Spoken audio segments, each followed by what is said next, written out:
Good evening, and welcome to our virtual event, Breast Health for Black Women, a conversation about breast cancer. My name is Heather McPherson, and I'm the President and CEO of Women's College Hospital. Before we begin, I would like to acknowledge Toronto is a traditional gathering place for the many Indigenous peoples of Turtle Island. I want to recognize the ancestral and traditional territories of the Wendat, the Anishinaabe, the Mississaugas of the Credit First Nation, and the Haudenosaunee, whose territories and nations therein we are gathered on tonight. I'm so pleased you are joining us for this virtual event, run in partnership with the Peter Gilligan Centre for Women's Cancers at Women's College Hospital, the Olive Branch of Hope, the Canadian Cancer Society, and Rethink Breast Cancer. I know an incredible amount of work has gone into planning this evening, and I would like to extend my thanks to all of the organizers and speakers. Women's College Hospital has been built on a foundation of revolutionizing healthcare and removing barriers to create equitable access to care. This virtual event was created to do just that by providing breast health education and resources tailored specifically to Black women. Tonight, you will have the opportunity to learn from experts and hear firsthand stories from those on their breast cancer journey. I sincerely hope you leave this event feeling informed and empowered to take control of your breast health and make the choices that are right for you. Thank you and enjoy your evening.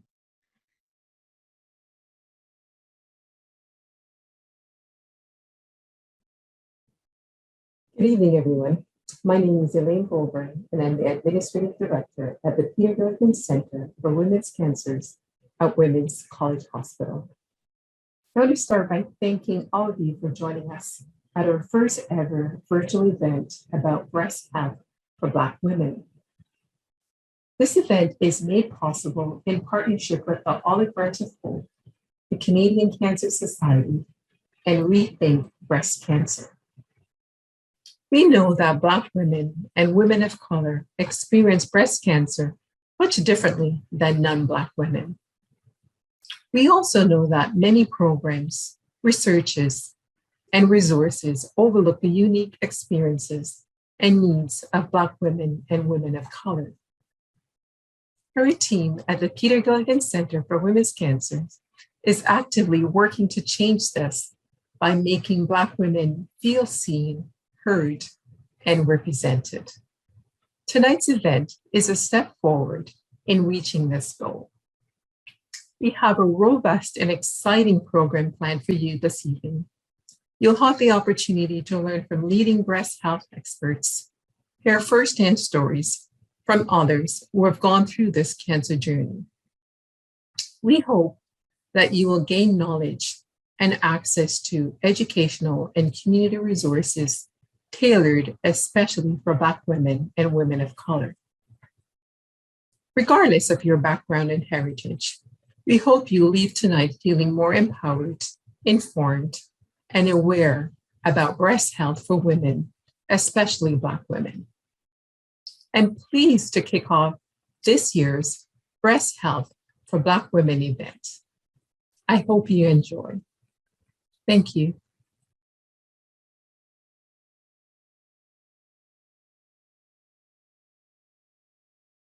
Good evening. I'm Leila Springer, co-founder and president of the Olive Branch of Hope, a breast cancer organization with its focus on women of African ancestry. It is my absolute delight to welcome you to this historic event. Historic because we've been waiting for a long time for this to happen. And today we are so thankful to Women's College Hospital and the Peter Gilligan Centre for working with us to help develop this program with you in mind. It's going to be a great time of learning and discovery for all of you, for all of us, I should say. And so we hope that you stay with us for the duration of this evening. We will be especially talking about the family health tree. We know as Black women that many of us do not know our health our health history. And tonight we're going to be putting a little bit of focus on our DNA to help you understand and answer some of the questions that you have been asking for a long time. Why do Black women get a certain type of breast cancer or a certain type of illness more than others? And so we are going to look back at the DNA and see how you can change some of the things that you do so that you would have a much better outcome. So sit back and enjoy this evening as we learn together. If you have not told your friends about this, please make sure take a moment, text them, email them, do whatever you can, but ask them not to miss this evening because it's an evening in Black History Month planned for us to make history. So we look forward to a great evening. We thank you for joining us and we look forward to a great time together.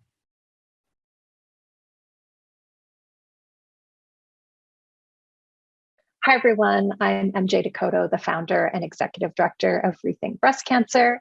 Rethink is a national breast cancer charity that for 20 years has been educating, supporting, empowering, and advocating for those impacted by breast cancer to help them live better and live longer.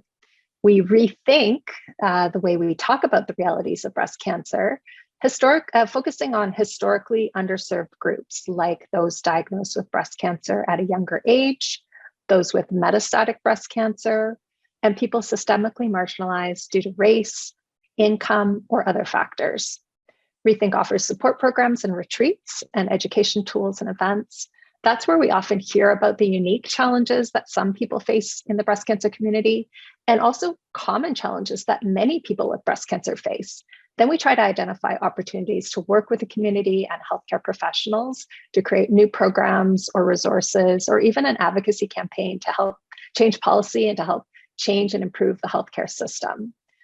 Working with the community to better understand the gaps that people are facing and putting the community's voices firmly at the center of our work is really important to us.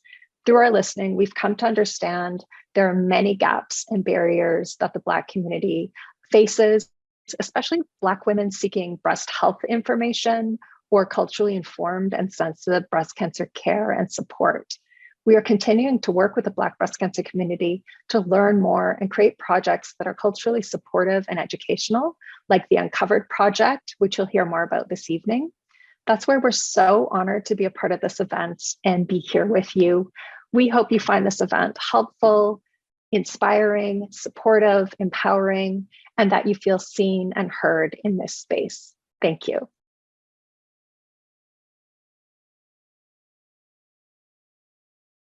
Hi, everyone. I'm Andrea Seal, CEO of the Canadian Cancer Society, joining today from the traditional unceded territories of the Coast Salish people, the Musqueam, Squamish, and Tsleil-Waututh Nations, also known as Vancouver.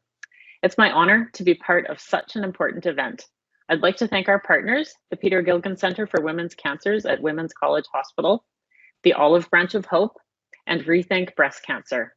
I want to acknowledge their dedication to the representation and empowerment of Black women for their health and their breast health in particular.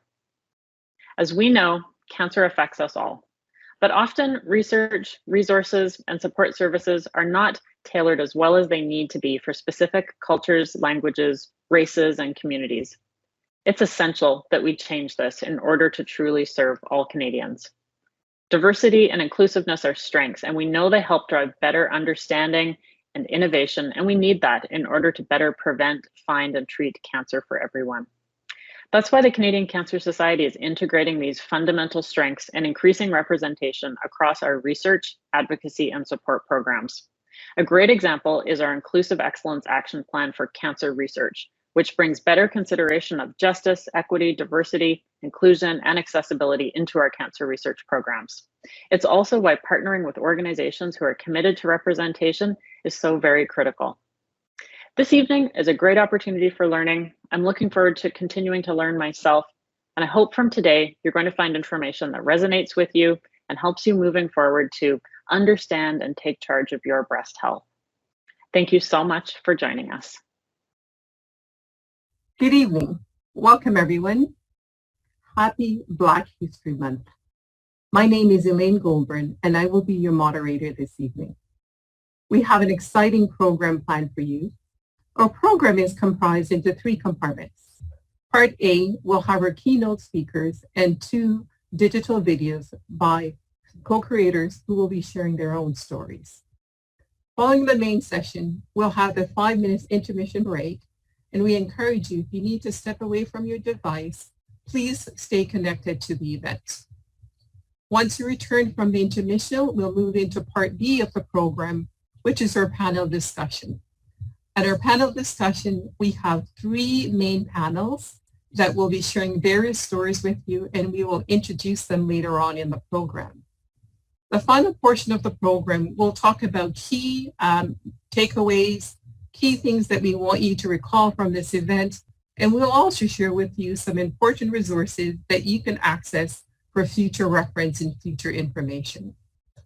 If you'd like a detailed copy of the program, I encourage you to visit our Eventbrite page, our Women's College Hospital website, and also it will share with you in the link that you used to join this event. We encourage you tonight because we will be sharing a lot of information with you. We encourage you to get a pen and a piece of paper, take some notes, take some pictures of the presentations that we will be presenting on the screen, some resources that we will be sharing with you as well. Take notes. However, we would ask you not to record this session or reproduce it in any form. Thank you. And without further delay, I'd like to introduce our keynote speaker.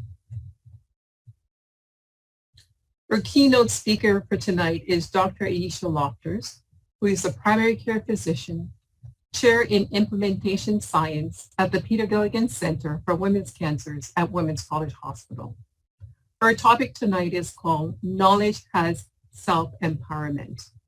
Please join me in welcoming Dr. Aisha Lofters as she presents Knowledge as Self-Empowerment. Knowledge as Self-Empowerment, Dr. Aisha Lofters. Welcome everyone, and thank you for joining us this evening at our very first Every Breast Counts event, an event designed by and for Black women.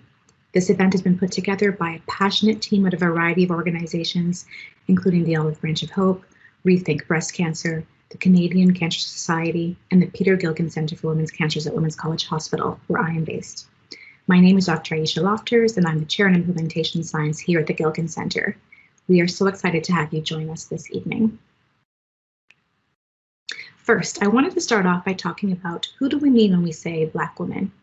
We use the term Black women to refer to women of African ancestry or those who identify as such, including those who identify as Black, African, Caribbean, African Canadian, melanated, members of the African diaspora, and others. I want to emphasize that Black women, just like the larger Black community, are a very diverse group made up of many different individuals. We use the term to be inclusive of all who identify as Black women. We also seek to be very inclusive of gender identity, sexual orientation, age, ability, socioeconomic status, migration status, language, culture, and religion. As well, we want to emphasize that the experiences of Black women are not interchangeable with those of other women of color, who have their own specific experiences and their own journeys. We focus on Black women specifically to highlight our unique experiences, including experiences of anti-Black racism. This map is from Statistics Canada data and also reminds us that Canada is very much a land of immigrants. 3.5% of Canadians are Black, and more than half of those 1.2 million people were born in other countries. We come from all over the world, with most coming from the Caribbean and the African continent. So we are indeed a global and diverse group. That said, for today, we want to consider ourselves in solidarity as one community. We're talking specifically today about breast cancer, and this slide shows the cancer journey as envisioned by Ontario Health's Cancer Care Ontario, and this journey is certainly applicable to breast cancer. The journey starts with prevention and screening, through to diagnosis and treatment, and then all the way through to survivorship and recovery or end-of-life care. And we know that disparities exist for Black women across all aspects of this journey. In the US, studies have shown that Black women are less likely to be screened for breast cancer with mammograms. They're more likely to have more aggressive breast cancers. They're more likely to be diagnosed at a younger age. They're more likely to wait longer to start treatment for their breast cancer, and they're less likely to get the most appropriate treatment for their particular type of breast cancer. Now, I'm not focusing on US stats because I've forgotten where we are, but because there are so few race-based data in the Canadian context. Many scholars and community advocates are calling for the collection of race-based data that will allow us to study topics like breast cancer and many others in detail. And I can promise you that people are listening. Many healthcare organizations are now starting to collect race-based data. This will take time, but what we do have right now is many stories from Black Canadian women themselves, and we do have some other data that highlights disparities right here in Canada. In Ontario, studies that we have done show that women who have immigrated from the Caribbean and Latin America are more likely to have regular mammograms, which is a good thing. But despite that, they still have a longer time to diagnose this. They're diagnosed at a later stage, and they have a longer wait time to start chemotherapy. Women who have immigrated from Muslim majority countries in sub-Saharan Africa in Ontario are less likely to be screened with regular mammograms than other groups. And women who have immigrated from sub-Saharan Africa in general are less likely to be screened and wait longer to start chemotherapy once diagnosed. So we see that across the diversity of our Black immigrant population here, we see clear disparities in care and clear room for improvement. In Nova Scotia, where much of the Black population has been in Canada for hundreds of years, we also know that Black women are less likely to get mammograms than white women, and the Black women have reported that barriers to getting mammograms include difficulty navigating the healthcare system and experiences of racism from clinicians. Now, the purpose of today is ultimately to empower. We want to empower both through providing knowledge and by providing ways to act.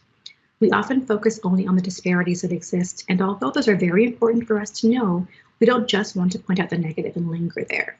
Today, we really want to give Black women concrete ways that we can act and things that we can do across the breast cancer journey.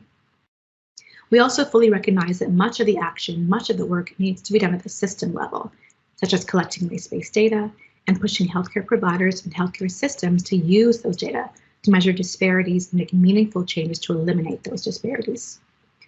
We continue to strive for those changes as well, and our organizing institutions are certainly listening and learning this evening. So when it comes to practical tips that can help to prevent breast cancer, what are things that we can do every day and start doing today? We know alcohol use has gone up during the pandemic, and there have been mixed messages in the past about if alcohol is good for you or not. But the current recommendation is less than 1 glass a day, and even less is always better. If you're interested in lowering your alcohol intake, the Canadian Cancer Society has resources on their website to help you cut down. We all know how important hair is for Black women. There's some evidence that long-term use of some hair straighteners and relaxers, such as those containing lye, may actually increase the risk of developing breast cancer. Hair care and hairstyle is a very personal choice, but we do encourage you to talk to your stylist about the products that you're using and making sure that they are safe. Regular physical exercise can also reduce your risk of breast cancer. Aim for an average of at least 30 minutes a day and find an activity that appeals to you. For me, that's exercise. For you, that could be something completely different, but find that thing that you can commit to that gets your heart rate up and makes you feel good. People often think of smoking as a risk for lung cancer, but we also know that it's a risk for breast cancer. The Canadian Cancer Society has lots of great resources for quitting or reducing smoking on their website as well. And finally, eating a healthy diet. Minimizing processed foods and cutting down on refined carbs has tons of benefits, including for breast cancer. And eating a healthy diet does not mean having to leave behind your cultural foods. Many diets of African heritage emphasize greens, multicolored vegetables, fish, beans, spices instead of salt, and fruits. The African Heritage Diet Pyramid online is a great place to start. I do want to emphasize, though, that all of these steps can decrease the likelihood of getting breast cancer and are good for your health in general. There are many women who get a breast cancer diagnosis who are doing all the right things. There are many women doing all the wrong things who never get breast cancer. So these are steps that we can take, but do remember they're not a magic bullet. And a woman with a breast cancer diagnosis should never feel guilty or like she's done something wrong. This information is not to shame, it's to empower. I also want to talk about screening for breast cancer. The word screening means finding a cancer early or finding precancerous changes before any symptoms appear. We screen for breast cancer using a mammogram, which is like an X-ray of the breast. When it comes to screening, this is where I often hear women being really scared to get a mammogram because they don't want to know, or they feel that they can't handle a cancer diagnosis right now because of everything else happening in their lives. If you feel this way, I'd ask you to remember, screening is just a way of shining a light on what is already there. It's allowing us to open our closed eyes and to see what already exists. And very powerfully, screening allows us to catch what's there before it progresses. This is our chance to chart a different path for ourselves and for our future. If you're between 50 and 74 years of age and in Ontario, you can book a mammogram directly. You don't need a referral. You can search for Ontario Breast Screening Program and find a site near you. Here's a screenshot of what the website looks like. You can just plug in your address and find the site nearest to you. If you're under 50 or over 74, you would need a referral, so please do talk to your primary care provider about if and when screening is right for you. If you're not in Ontario, I'd encourage you to do a Google search and see what screening is available for you in your location. We'll talk more about breast cancer screening and mammograms and risk factors on our first panel this evening. Knowing your family history is another very powerful tool in your personal toolbox. This beautiful family tree was created by the Olive Branch of Hope and highlights the importance of knowing your family history on both sides. We'll talk more about family history on the second panel, but it's really important to know if anyone on either side of your family has had breast cancer or ovarian cancer and other types of cancers too. In many African and Caribbean cultures, and in fact many cultures around the world, there can be a taboo around cancer diagnoses in the family, and people may not talk about it. Many of us have relatives or ancestors where the cause of death is a mystery or the cause of illness is a mystery. But family history is so important for determining risk, and it's also not a death sentence. Again, knowledge is power. People with a strong family history can often start being screened earlier or be screened more frequently. If you share your family history with your provider, they'll also be more diligent about investigating any vague symptoms that you may have. So ask questions, explore, investigate. Did anyone on either side have breast or ovarian cancer? Did anyone on either side have any type of cancer? Your risk does go up if it's more than one person on one side of the family, or if your relatives are diagnosed at a younger age.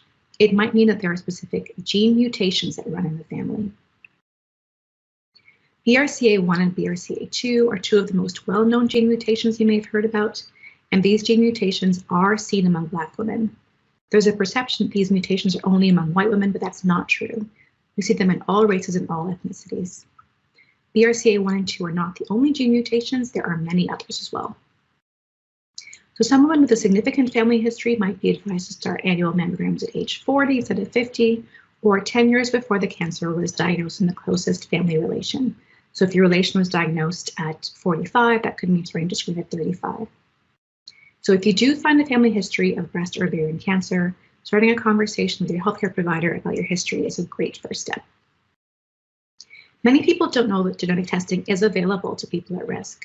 Some healthcare providers don't know this as well. So in Ontario, if you have got OHIP coverage for genetic testing is available for those who meet certain criteria.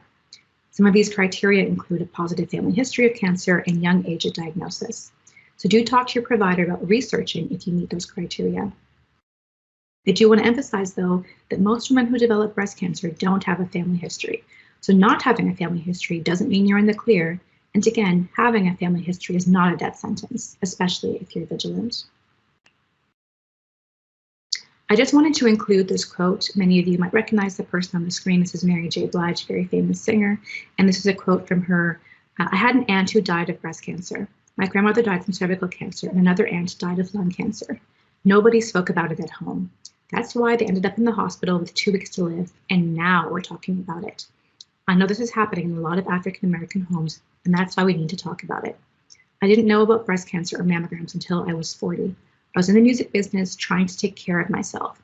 My body started talking, so I started listening. I found out about a mammogram at the GYN clinic. So again, just this idea of not putting our heads in the sand, finding out what we can, and that knowledge is power. Now, I've mentioned several times about speaking to your provider if you have questions or concerns. I hope that for most of you have a provider with whom you have a good relationship and with whom you feel safe and comfortable.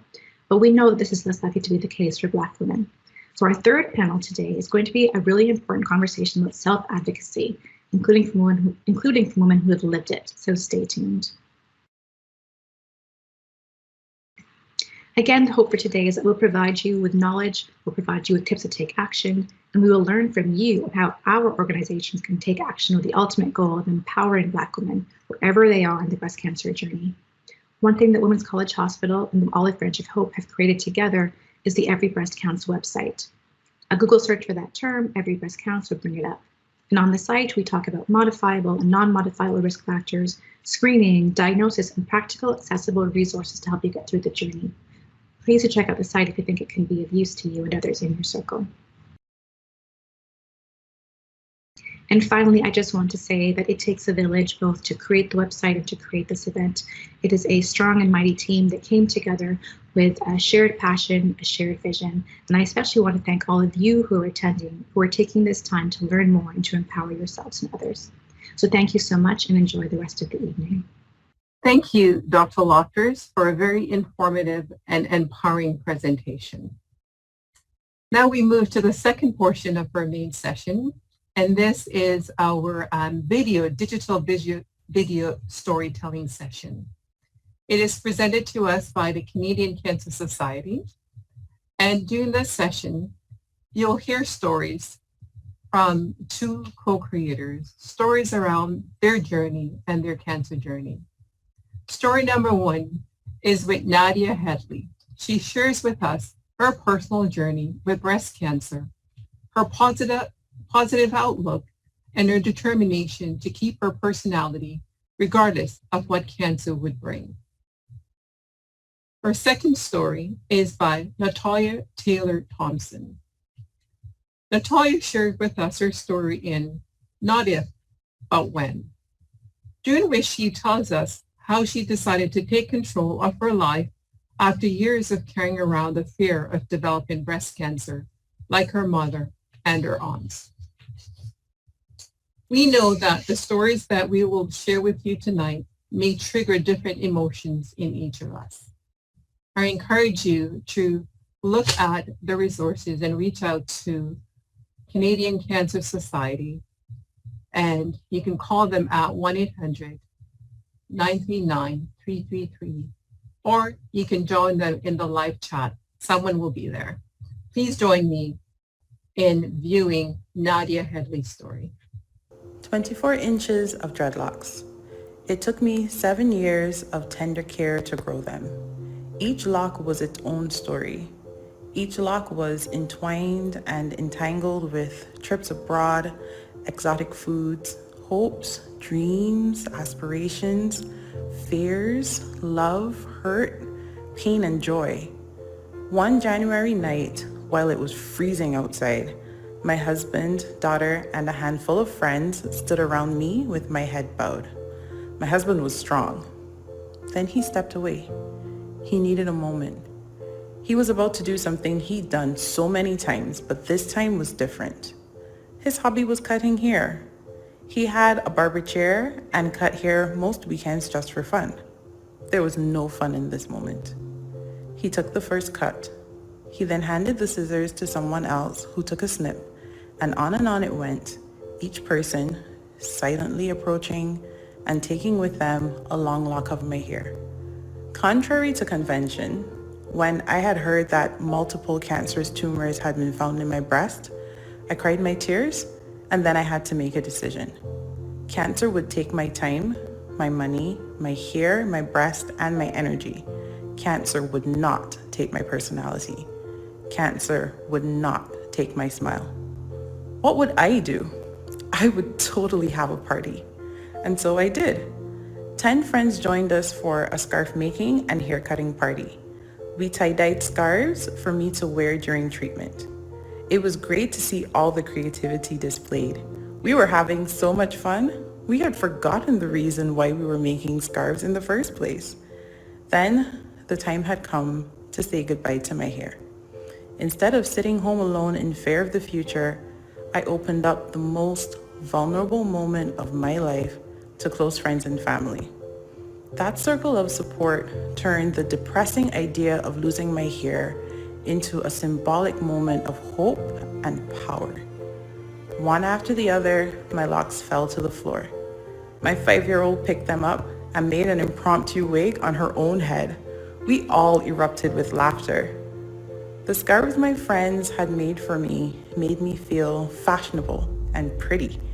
I even named the scarves as though they were high fashion pieces of art that could be admired on a runway. My hair continued to fall out in the shower. I thought it would have been depressing, but it was actually quite hilarious. Apparently, my scalp looks like Quark, the Ferengi on Star Trek. I had never seen my scalp before. My new scalp had to be adorned. I found out about henna crowns and was fortunate to find someone who was willing to decorate my oddly shaped scalp with henna. Although it was still winter, I showed it off to whomever, whenever, and wherever possible. I could show off my henna tattoo without having to explain why I no longer had dreadlocks down my back. Now my henna head is my profile picture on the Cancer Connection forum. It's great to share with others and to find others who also find humor in some of the weird things that happen to our bodies during cancer treatment. The forum gives me an opportunity to get out of my own head and put thoughts into words. The best thing about the Canadian Cancer Society Cancer Connection forum is being able to encourage others and share some light and funny posts in the midst of the difficult times. Now my hair is growing again, and I will keep it short for a while because cancer took my hair, but it didn't take my personality.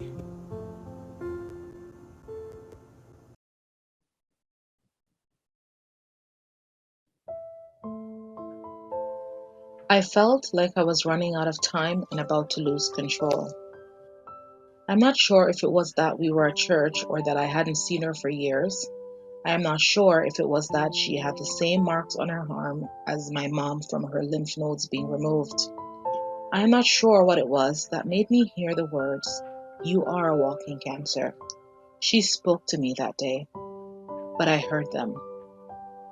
I immigrated to Canada at the age of 19, and it was only then that I learned that my mom had been battling breast cancer for years, that my aunt had passed away from breast cancer, and that my other aunt was recently diagnosed with breast cancer as well. I was shocked. Would I be next?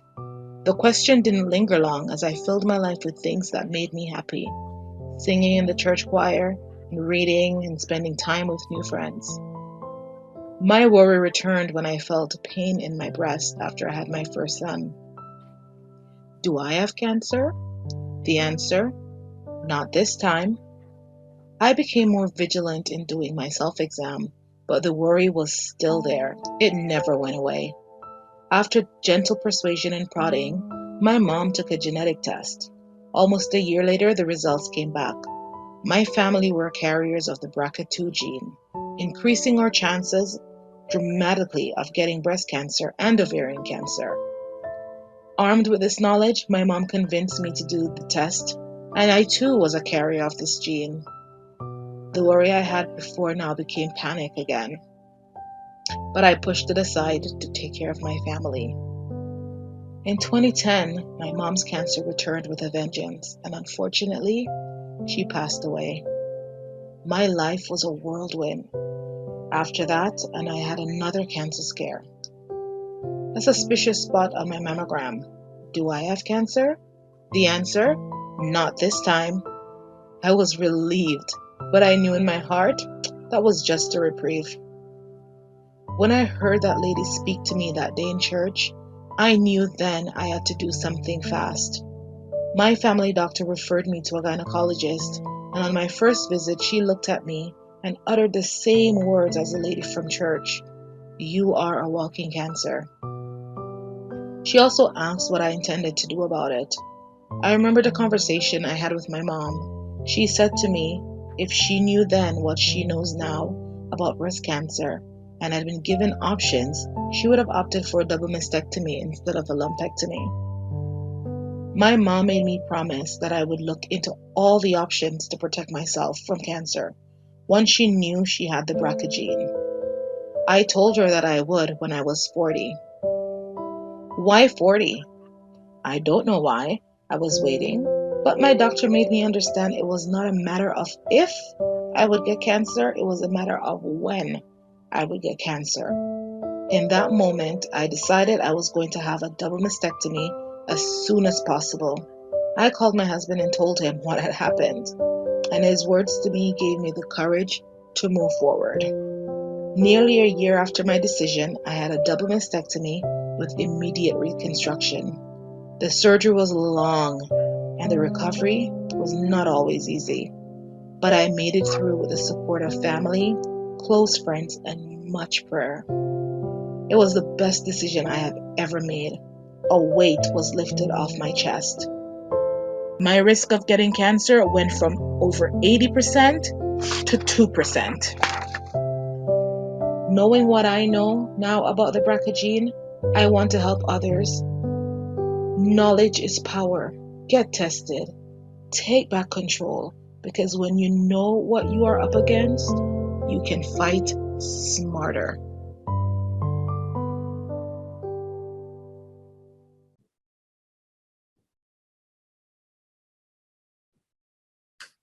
Thank you, Nadia and Natalia. Your courage, we applaud your courage. Thank you for sharing your story. And there are some key messages there that we will definitely take away with us. Again, please reach out to Canadian Cancer Society if you were triggered or impacted by this video. It's now time for us to take a 5-minute intermission. Please stay logged in to your computer or your devices and in the event. But what we would like you to do is go and text someone, ask them to join the event, and we will be back in 5 minutes. So we will see you back at 7:47. Thank you and see you soon. Welcome back, everyone. This is the panel discussion part of our program. Please note, as attendees, you can ask questions in the Q&A section located just on the bottom of your screen. You also have the capacity to upvote a question. This means that if you see a question that is submitted and you like the question, please click on it.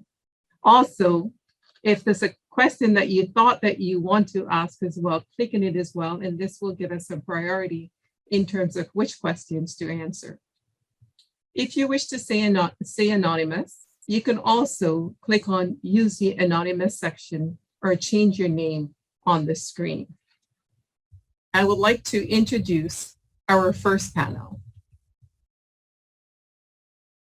Our first panel is titled Breast Cancer Prevention, Screening and Early Detection for Black Women. Knowledge has self-empowerment. Our moderator tonight is Dr. Aisha Lofters. Our panelists are Dr. April Sodola, Dr. Nancy Acor, and Dr. Neil Isaac. Thank you, everybody. Hi, everyone, and welcome to our first panel of the evening. You've seen me already. My name is Dr. Aisha Lofters, and I'd like to introduce our panelists for this session on prevention, screening, and early detection. Dr. Neil Isaac is a radiologist at North York General Hospital in Toronto, Ontario, and he's a member of the board of the Black Physicians Association of Ontario. Ms. Nancy Acor is a registered nurse at Taibu Community Health Centre, which serves the Greater Toronto Area's Black communities. She has experience in a variety of fields with a particular passion for primary care. And Dr. April Swoboda is an academic medical oncologist at Queen's University in Kingston, Ontario, whose research interests include triple-negative breast cancer. So I'm going to start with some questions first for Neil. So Neil, as we touched upon before, the main way that we screen for breast cancer is through mammograms. You're a radiologist, which means that reading mammograms is a part of your day-to-day. So can you tell us, what is a mammogram? What does it involve? Why do we recommend them? And what do you look for when you're looking at those images? Sure. Thank you for the question, Aisha. So I prepared a few slides, and if we'll just start with those slides, then I'll start telling you what I'm going to talk about.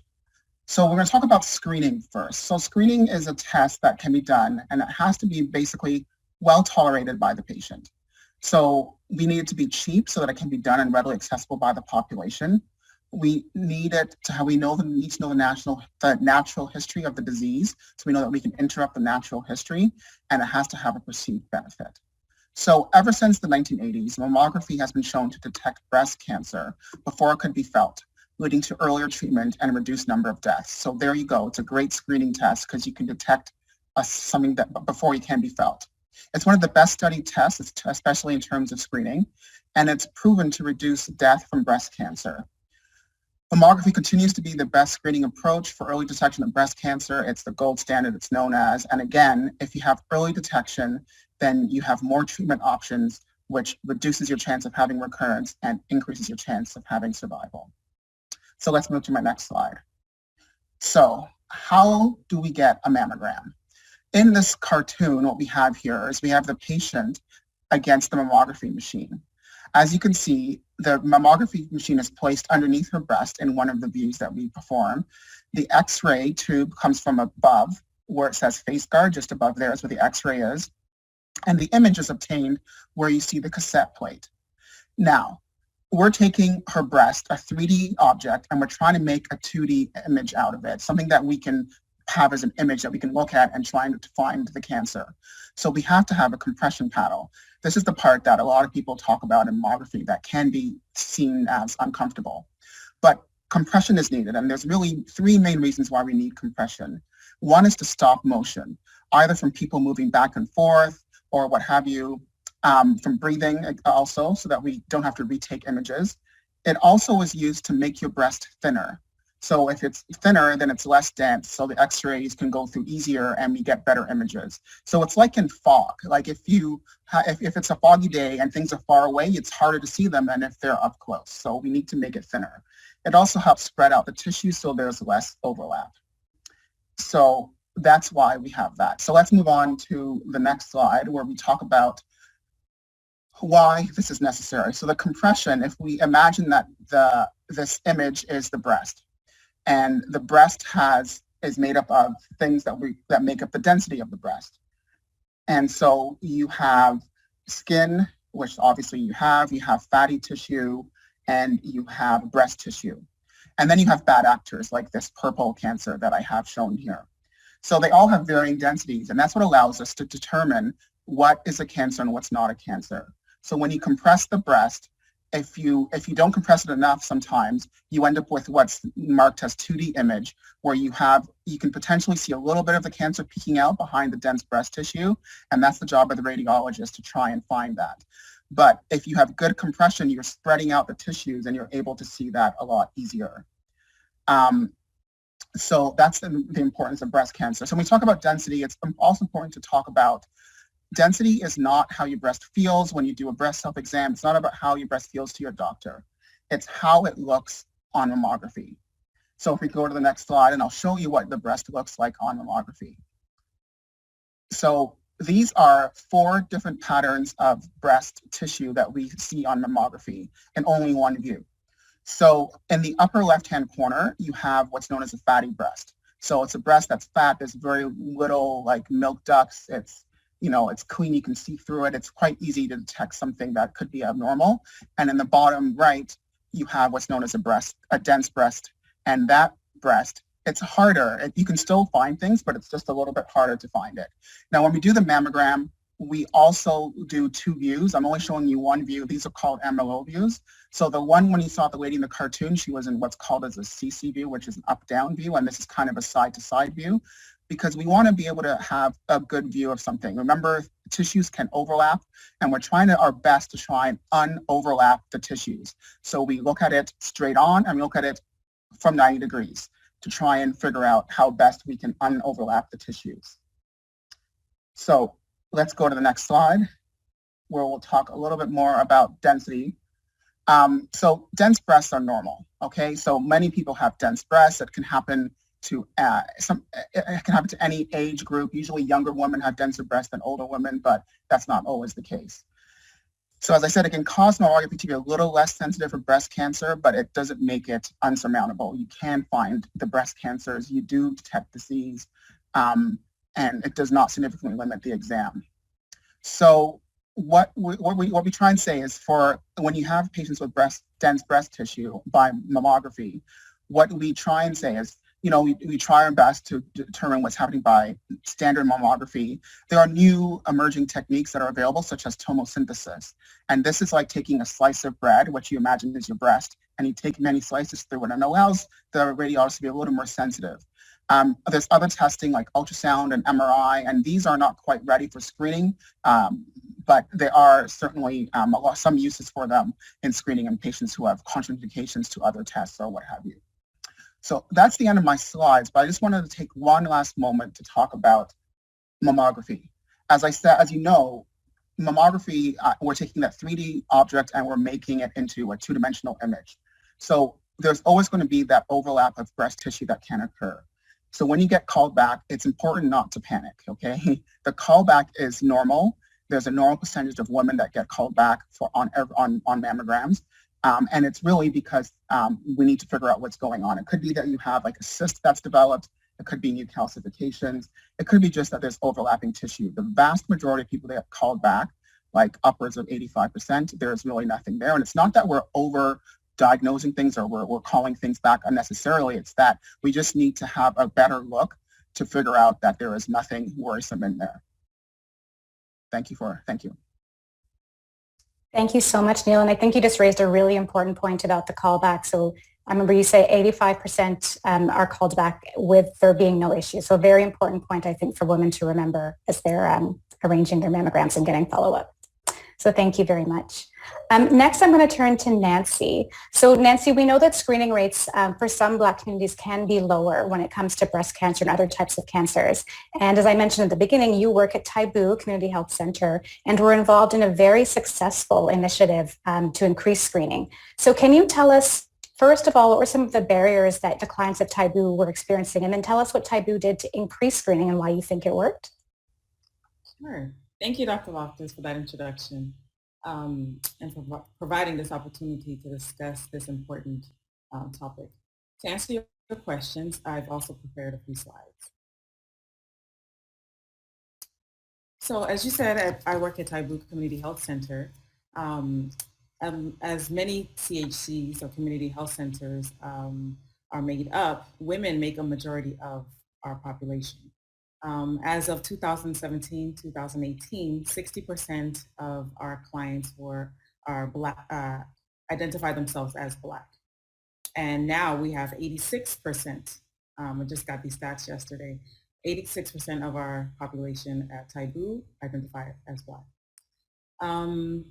60% of our population identify as women, and about 27% are South Asian as well. Now, most patients, despite being educated, are living below the poverty line. I speak to this because there's research that shows that systemic oppression has contributed to ill health conditions in the Black community. But in our population, despite being highly educated, they are also living underneath the poverty line. Next slide.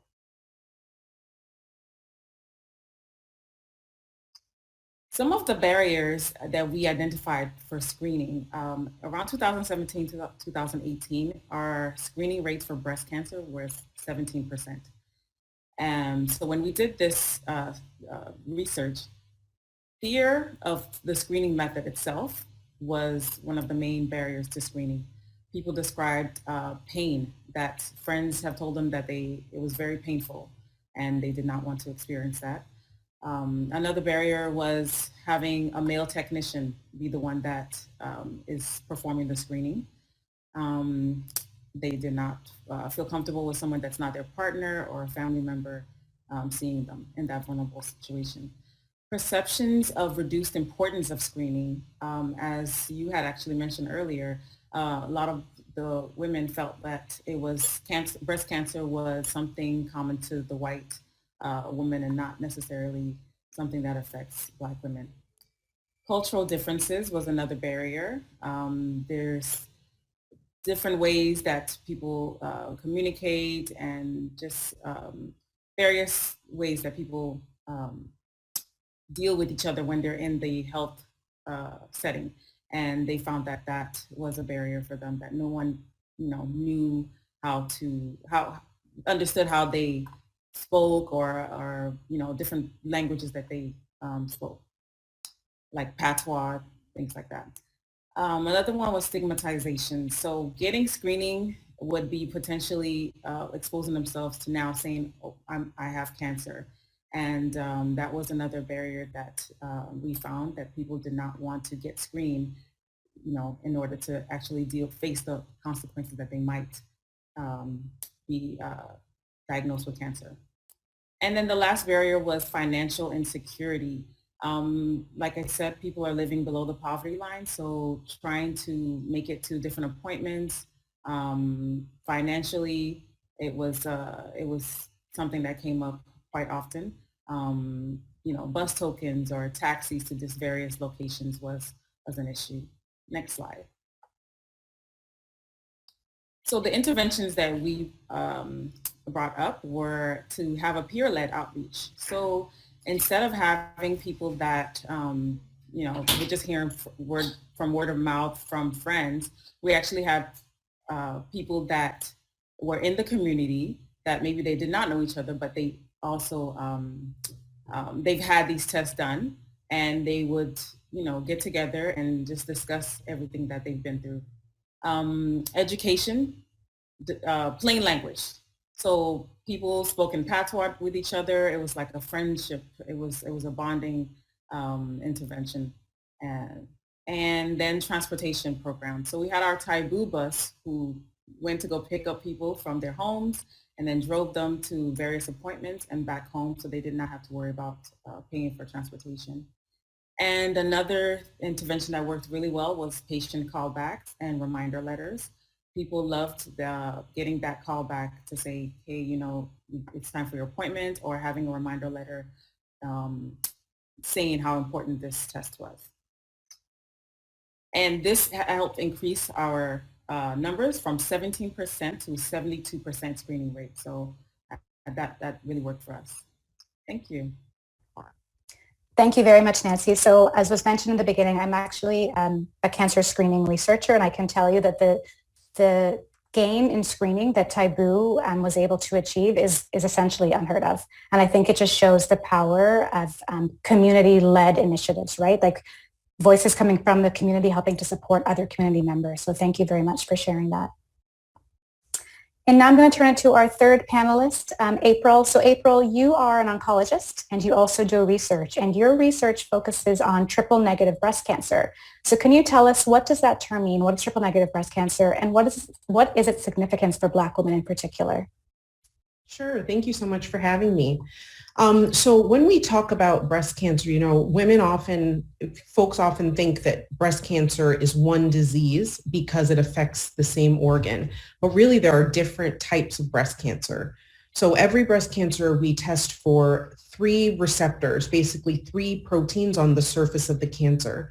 And those 3 things are the estrogen receptor, or ER, the progesterone receptor, or PR, and then HER2. And so if a cancer is negative for all 3 of those receptors, we refer to it as triple negative. So just thinking big picture in terms of breast cancer, about 70% of breast cancers are hormone receptor positive, meaning they're ER and or PR positive. And about 15% are triple negative and 15% are HER2 positive. So the significance for Black women is that, unfortunately, triple negative breast cancer, by its definition of not expressing these receptors, means that there are fewer targeted treatments for it. And this type of cancer disproportionately affects Black women or women of African descent. So it's really important that you get your screening, because this cancer is more likely to be diagnosed in younger women. So because Black women are more likely, they're disproportionately affected by triple negative breast cancer, it's important to be on top of screening. Great, thank you. And then what are some important risk factors for triple negative breast cancer, even for breast cancer in general, that Black women need to be aware of? Sure. So specifically for triple negative breast cancer, like I said, because breast cancer is actually different diseases, there are different risk factors for the different types of cancer. So the risk factors, the major ones for triple negative breast cancer include being premenopausal, so younger age, and that's in contrast to hormone-positive breast cancers that are more likely to occur in older women. So triple-negative breast cancers are more likely to occur in younger women. And like we said, Black women are disproportionately affected.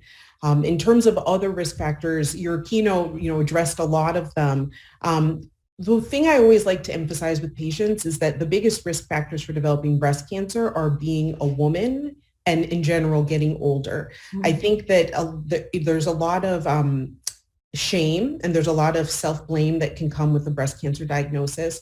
And unless you figure out a way to change the way you were born or stop your aging, there's really not much you can do aside from living a healthy lifestyle as much as you can and getting screened early.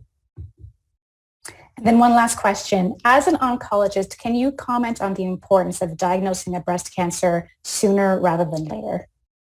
Yes, absolutely. So, something that has been mentioned multiple times is the fear of screening because of fear of diagnosis of cancer. And as an oncologist who focuses on breast cancer, I just want to say cancer is scary, but there's a lot of things that we can do to treat it. And especially when we catch it early, we have more options. If you can imagine, if you're doing a surgery on a smaller tumor versus a larger tumor, it's easier to do surgery on a smaller tumor. It's less likely to spread to the lymph nodes, which are underneath the arm. It's less likely to have spread to other parts of the body. So if you can get screened early, it means that you're more likely to be cured of your breast cancer and your treatments are more likely to be more tolerable. And so the biggest message that I would say is please get screened, regularly and follow your doctor's recommendations regarding that. Great. Thank you so much. It also shows, I think, the importance of when you find a symptom that's worrisome, even if it's scary, just the importance of following up and moving forward. Absolutely. Thank you so much. So before we open it up to Q&A, many of you submitted questions at the time of registration, and I even see questions in the chat. And a very common question that has come up is how to do a breast self-examination. So we no longer recommend those formal breast self-exams that we used to do, but at the same time, we do recommend that women are comfortable with their bodies and that they're breast aware. And we also recognize that for many of you, you like to have a structured approach to doing that breast exam. So we do just want to show a brief video that walks through how to do a breast self-examination.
So I hope that video was helpful. We do have time to address a couple of the questions that have come in. So one question, which I'm going to ask Neil, can you do a mammogram if you're breastfeeding?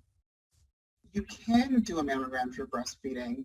It's probably won't be the first thing that we would recommend in that situation. If you have a palpable mass or something like that, we would probably start off with an ultrasound to see if we can determine what it is ahead of time, so that if we can say if we need to do a mammogram or not. There's a lot of things you can get in pregnancy or breastfeeding that are benign and don't require the mammogram. I do see that there's a lot of questions about breast MRI versus ultrasound versus mammogram, and I'm briefly going to talk about this. I know we don't have much time, but basically mammography is the gold standard for detecting breast cancer. It's the most studied, as I said. It's the most well-known. Ultrasound can be used for screening. So there's a lot of controversy over if you should or if you shouldn't. Some places do, some places don't. Some societies recommend it, some societies don't.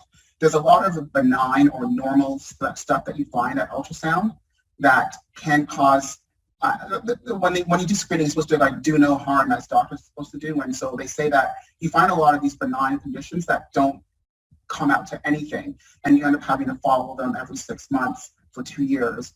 And it's just, sometimes it's very, very exceedingly rare that you have a cancer that you detect on ultrasound that you don't detect on mammography. Now, the last question is about MRI screening. And so MRI screening, the way that we do MRI, breast MRI in general, it's a longish test. It takes a lot of time and dedicated resources to do, and there's not that much magnet time to do MRI. There's a lot of, again, there's pluses and minuses to MRI. It's very sensitive, but sometimes things that it finds are normal, benign findings, just like any other test. But there's new work being done on doing what's called an abbreviated breast MRI. So it's one that's done really quickly. And so those are, that's something that potentially in the future, there may be screening with breast MRI, but it's not something that can be implemented right now. And lastly, if you are, like, let's say a breast or BRCA carrier, then those are the people who can qualify, at least in Ontario. If you have a lifetime risk of breast cancer over 20%, then you can qualify to get annual breast MRIs for screening. So they get mammograms and screening and breast MRI. And so those are for high-risk individuals. But if you're intermediate or low risk, then you don't necessarily qualify for it. So you have to go through testing in order to determine if you're high risk to get breast MRI. And very quickly, I know we're running out of time. The screening and the pandemic, I'll talk about it from a radiologist perspective. There's been a lot of delays because screening was supposed to be stopped, at least in Ontario, during the pandemic. And so there's a large backlog. Wait times to get a mammogram have increased, and we're trying to work our way through it. But that's that. I know someone else wanted to talk about that too.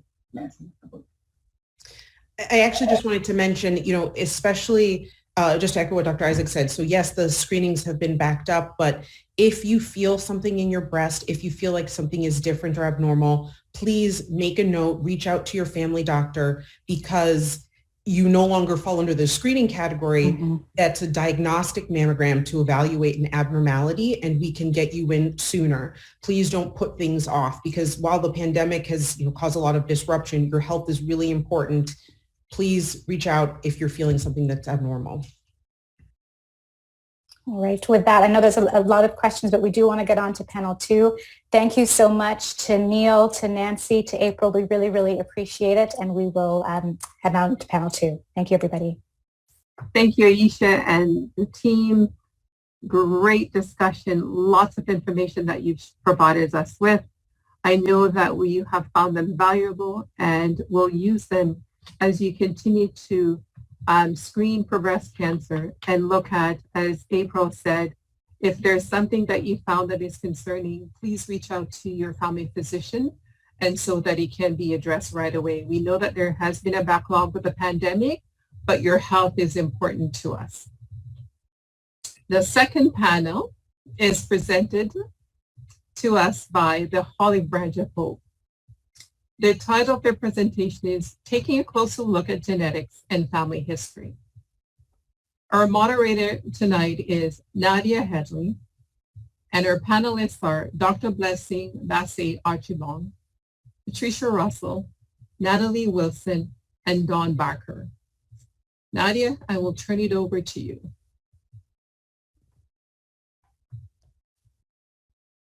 Thank you so very much, Elaine. And thank you to all of the organizers and the team that has been able to bring this groundbreaking event together. I am a proud member of the board of directors of the Olive Branch of Hope. Our mission at the Olive Branch of Hope is to create a safe place where women and men of diverse cultures can share their breast cancer experiences, be informed, empowered, inspired, and renew their hope for a better future for themselves and for future generations. We are here to provide culturally specific resources, provincially and nationally, as well as information and healing techniques to help families cope after the diagnosis and throughout the treatment period. Today we are joined by presenter Dr. Blessing Basti-Archibong and ambassadors Patricia Russell and Don Barker, as well as our friend from High Heel Diaries, Natalie Wilson. We will now hear from the Olive Branch of Hope ambassador, Patricia Russell, as she shares her story on understanding herself. Good evening, everybody. Because I've not walked this way before, at the time of my diagnosis, I had not experienced breast cancer, but my mother had been diagnosed about 6 months prior. She and I educated ourselves as much as we could in how to remain strong through the treatment and the diagnosis. And because cells are alive and living and absorb life, we learned the importance of feeding the cells, not only with live food, but with living thoughts. And so anything that could eradicate or shrink the cells, we did it. As a mother, I would be able to pass this information on to my daughter as a Black woman so that she can understand the importance of feeding herself and feeding her cells life.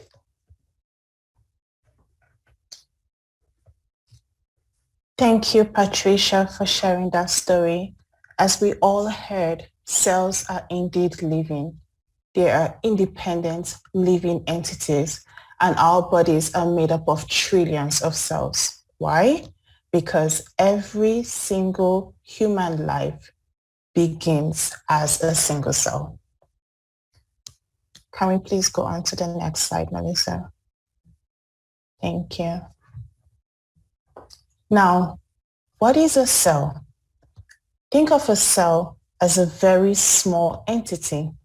It is actually defined as the smallest basic structural, functional, and biological unit of life. A cell is the fundamental building block of all living organisms, whether humans, plants, or animals. On my slide is a schematic of a cell, and you can see that it's made up of several parts. Cells are very essential to all living organisms because they're responsible for all of our life's processes, including converting the nutrients that we obtain from our food into energy, and also providing structure and support to our bodies. Now, one of the most important functions of a cell is that it contains hereditary material and units that are referred to as DNA and genes respectively that can be transferred from one generation to the next. So, thank you. Now, what are genes? This is a term that we've heard consistently from the beginning of this seminar. Well, genes are actually segments of DNA, and I'm very sure everyone is familiar with DNA, so I'm not going to really define that, but please feel free to ask further questions about it if you want to know more. Now, these genes, which are segments of DNA, are localized within a specific part of the cell.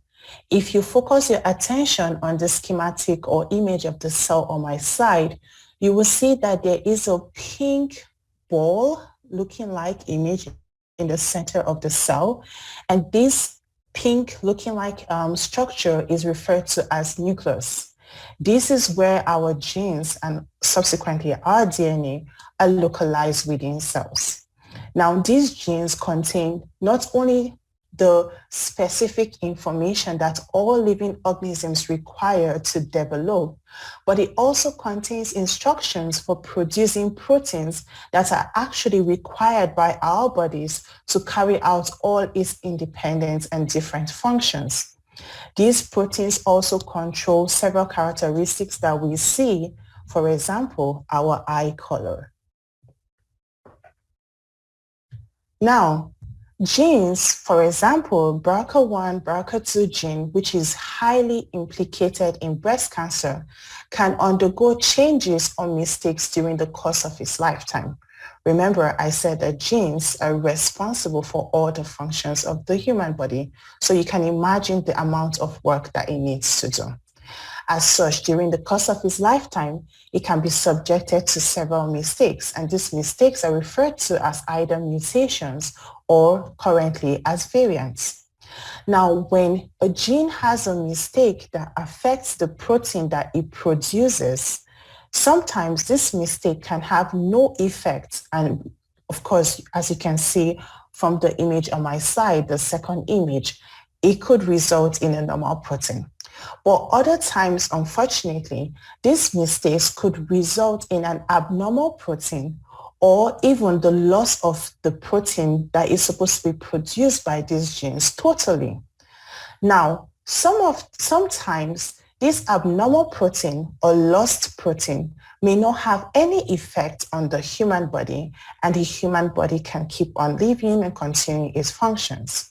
Other times, unfortunately, these mistakes can result in various health conditions that can unfortunately be transferred from one generation or through generations, because genes are transferred through generations.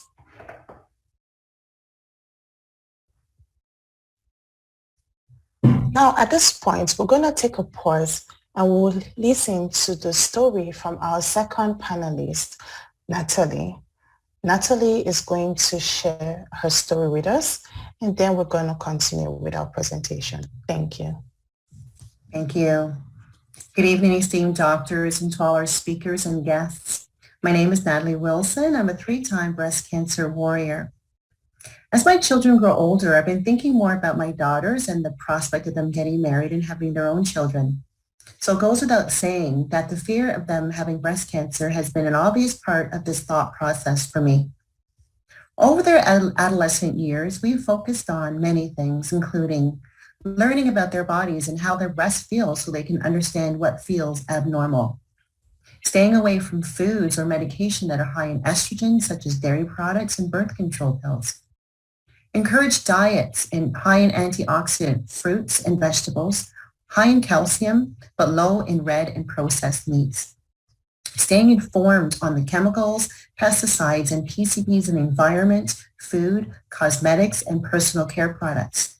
Staying away from smoking and overindulging in alcohol, and exercising to reduce inflammation, keeping weight under control, and boost the immune system. So if less than 10% of all breast cancers are thought to be hereditary, then it stands true that approximately 90% of breast cancers are not.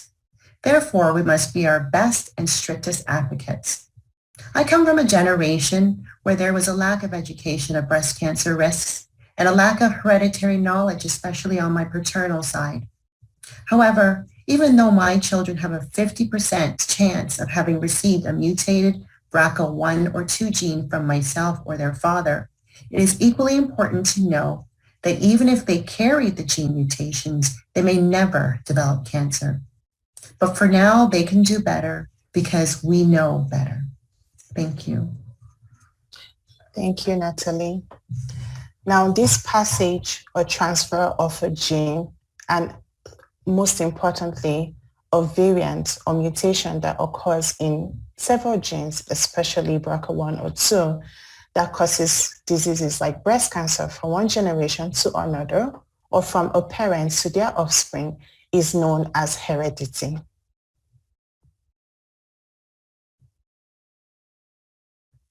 So how do we determine if we have obtained a mutated gene from our parents or from our past generation?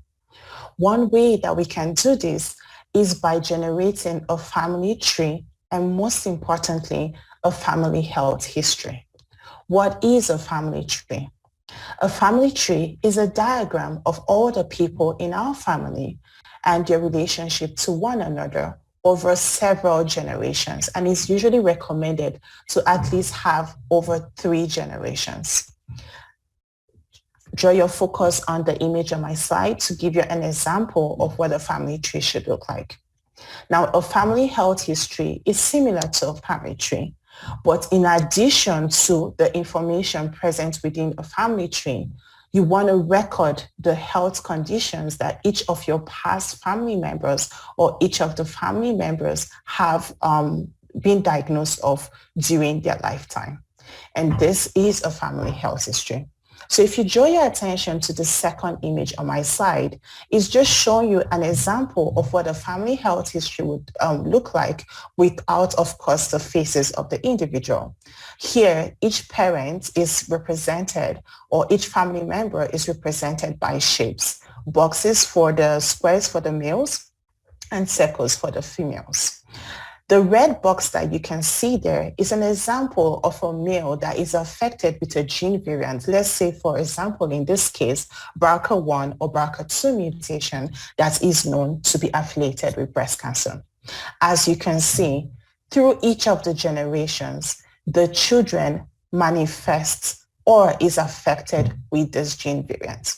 And so when you generate a family health history and you see such conditions, health conditions or diseases like this that is manifested through generations, this is a time where you would want to be aware of if you carry such genetic variants. So let's go to the next slide. Now, how can you determine if you possess a genetic variant? One way to do this, before we actually go into that part of my presentation, we're going to take a pause now and we're going to hear from another panelist, Dawn Baker. Thank you. Hi, good evening. Happy Black History Month to everyone. As a Caribbean woman of African descent, I am familiar with my lineage only as far back as my grandparents. Should I trace my family history, the farthest I could go would be to a plantation on the island of Barbados. When the transatlantic slave trade ended, plantation owners freed their slaves after gifting them their own surnames. This means that people who were mixed from tribes and regions all along the west coast of Africa were given the same surname, making any archival ancestry search futile past this point. I had to connect with some aunts to ask them who else in our family had cancer and who succumbed to it. As you can see in my illustration, both my parents, as well as 10 out of 16 people in my family tree, myself included, developed cancer of some kind. That speaks volumes. I want to share actually a slight change to my illustration though. Since creating the family tree that you see on the screen, my cousin at the top left passed away this week. So that brings the total from 10 to 11 out of 16. It is highly necessary and very amazing what we can find out by just asking the question, what can you tell me about my family tree? Without genetic testing dedicated to unraveling the mystery of my heritage, I cannot be aware of the clues my genetic and hereditary story can tell. It is important for us to have highly specified research that isolates the genetic sequences of women of African birth and descent. Thank you. Thank you, Natalie, for sharing your story. Natalie indeed mentioned about genetic testing, which I will now talk about. As you can see from her family health history, multiple members of her family were diagnosed with cancer, different types of cancer. So when you see such conditions in your family health history, one may wonder, how do I know if I may possess a genetic variant or disorder that can lead to one or more of these health conditions that my family member have or has displayed. One way to do that is genetic testing. What is genetic testing or a genetic test? This is a test that can identify changes or variations in a person's DNA sequence or a person's genes, and even the proteins that is produced by these genes that could result or increase the risk of having a genetic or disorder or a genetic disease. Why is it important that one performs a genetic test, especially when you see from your family health history that there are multiple genetic disorders or diseases being passed through generations?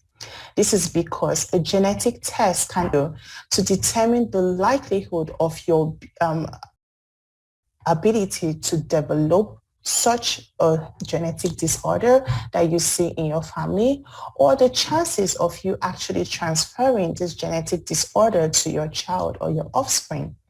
If you find several disorders in your family health history, a genetic test can also help validate or refute whether you would manifest a suspected genetic disorder or disease. Now, it's important that I mention that having a genetic test done is absolutely voluntary and is a personal decision. It is one that comes with heavy implications depending on the result. And so it shouldn't be taken lightly and it shouldn't be taken on your own, but through discussion with family members, and most importantly, by discussing with a geneticist or a genetic counselor, because you want to be aware of the pros and the cons of taking a genetic testing before you take one. And you also want someone that would be able to explain the information that you receive from a genetic test results. In Toronto, there are several genetic testing centers which I've highlighted on my slide, and this includes the Women's College Genetics and Hereditary Breast Clinic. So there are several resources available and several centers where you can obtain a genetic test. So please feel free to visit those centers to ask for more information, and also inquire if they have a genetic counselor on site that you can speak with. At this point, I thank you, and I'll pass it now to our moderator, Nadia. Thank you so very much, Dr. Bassi Archibong and Don Barker, Natalie Wilson, Patricia Russell, for being a part of this panel tonight and sharing your experiences and so much knowledge. We do have a few questions that have been asked. First, and I'm directing this to you, Dr. Blessing. We have a question from Michelle Jones Cunningham. Can you explain the difference between BRCA1 and BRCA2? So BRCA1 and BRCA2, as you can see from their last numbers, these are two different genes, but they have been named BRCA, which is breast cancer gene, because they have been found to cause breast cancer, and BRCA2 especially has been related to other types of cancers, including ovarian cancer. So that's why they've been termed BRCA1 and BRCA2. Also, though there are two separate genes that have been affiliated with breast cancer, the proteins that they produce are actually proteins that are responsible for repairing our DNA. So when your DNA undergoes a mistake, these proteins can fish out those mistakes and actually repair it so that, you know, they don't get transferred from cell to cell, right? So they portray similar functions within the body, but just note that they are separate genes. Thank you. We did have an anonymous question, and it was answered with the last slide. So I'd just like to draw attention to this participant in terms of where you can go to get tested, understanding that they were referred to a website that was charging them $500 for the kit, and they're not sure if the kit was going to be looking for the BRCA gene mutation. So we listed a few hospitals throughout the GTA that you can ask your doctor for a referral to. I'm going to open this question to our storytellers. Is there a way to research family health history knowing unfortunately that so many times in the Black community, we often do not speak about our health. And this is coming from Sure B.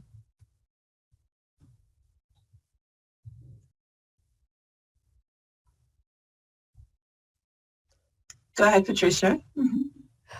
No, I was actually looking at the girls because I was going to ask you to repeat the question. I'm so sorry. Sure. Yes, I can repeat for you. Sorry. Is there a way to research family health history, knowing that unfortunately so many times in the Black community, we often do not speak of our health? The only thing I would say is that we just need to encourage our family members to open up. My mother and I both did genetic testing. It was not found to be genetic, and she tried to remember if there was any incident of breast cancer in our family, and we were not able to do that. And I think by having this event tonight, we are encouraging everybody to have the conversations. As Dawn was able to track some information, have the conversation and ask the questions.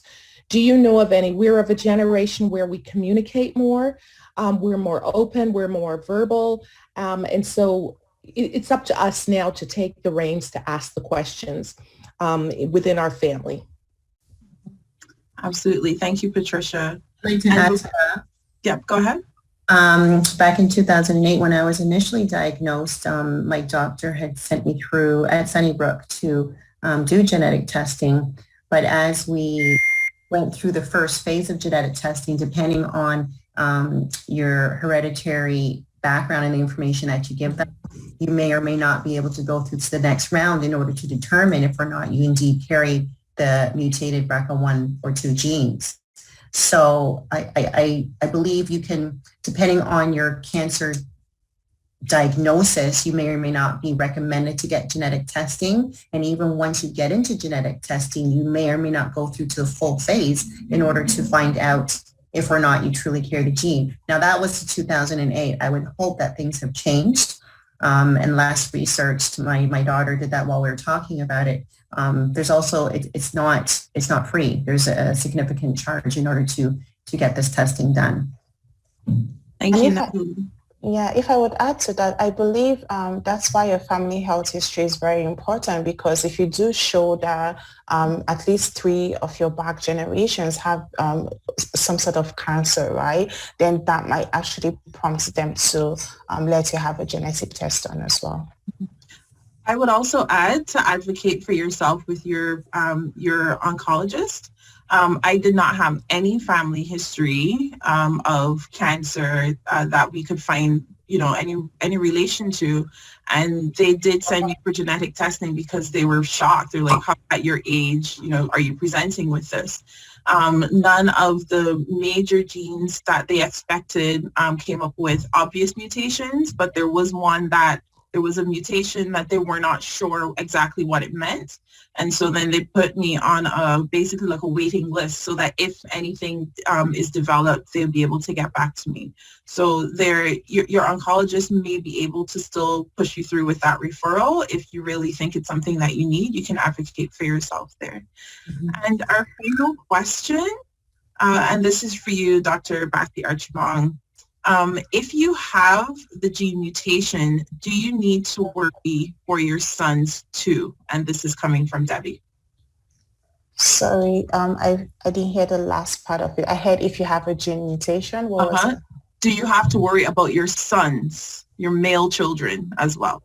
Yes, because half of our genes, right, are passed on to our children, right? So half of your gene as a mother is passed on to your child and from the father as well. So if you have a mutated BRCA1 or BRCA2 genes, and that mutated gene is passed on to your children, the gene is considered as an autosomal dominant gene. So even just having one copy of that gene gene that is mutated can increase the likelihood of getting cancer to between 30 to 70%. So you should worry. And if you remember from the family health history schematic or image I showed, you would see that both males and females were affected with the genetic disorder. So yes, please, you do have to worry. Now, that being said, it's not 100% that your child would be later on diagnosed with that disease, but again, it's good to be proactive, right? That's the message we're getting across today.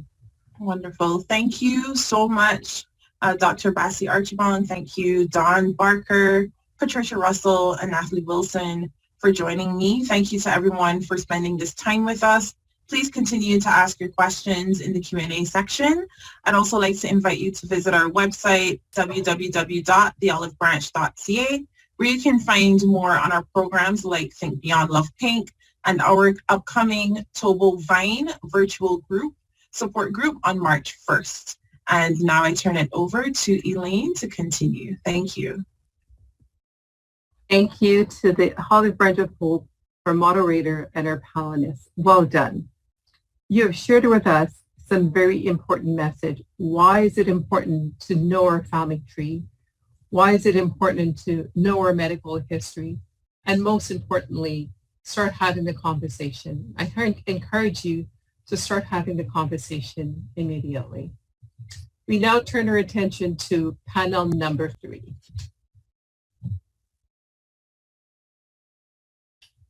Panel number 3 is brought to us by Rethink Breast Cancer. Their presentation tonight is entitled Self-Advocacy Through Uncovered, a Breast Recognition Project. Our moderator tonight is Christine Ars, and our panelists are Michelle, Laura, and Melissa. I'll now turn it over to Christine. Thank you, Elaine, and thank you everyone for hanging on. Good evening. My name is Christine Harris, and I work at the Canadian Cancer Society as an innovation manager, and I'm pleased to welcome everyone to our panel, Self-Advocacy Through Uncovered, a Breast Recognition Project.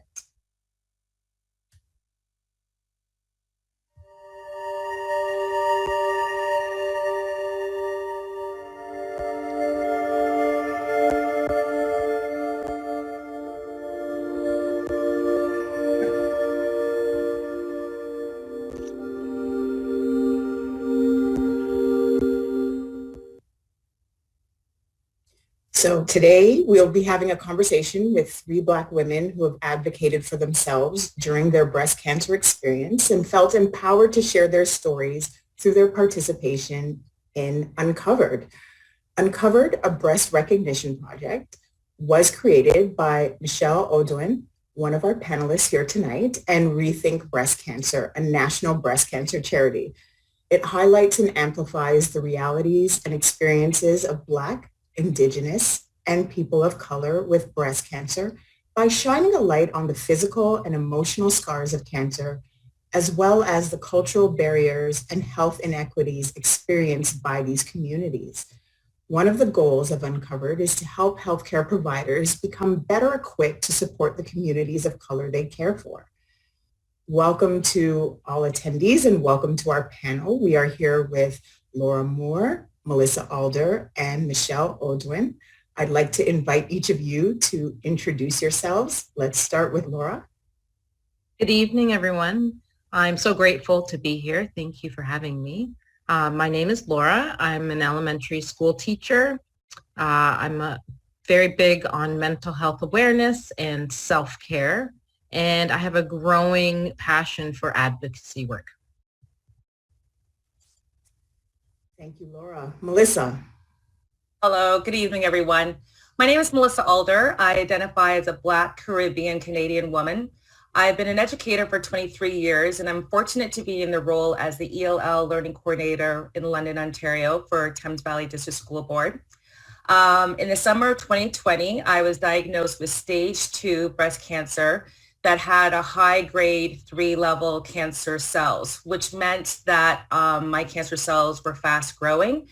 So I had 8 rounds of chemo, 4 weeks of radiation, and I currently now have my breast checked 3 to 4 times a year due to the grade 3 cells that were found in my tumor. Thank you. Thanks for introducing yourself. And Michelle, could you please give us your introduction? Hi, good evening, everyone. My name is Michelle Audouin. I'm really happy to be here with you all today. I'm a mother of two and a home baker as well. Before my diagnosis with breast cancer, I was a teacher in the Toronto District School Board, and now I spend a lot of my time doing advocacy work for breast cancer and for metastatic breast cancer. Thank you. We're so glad that all of you are doing advocacy work. So let's start our discussion.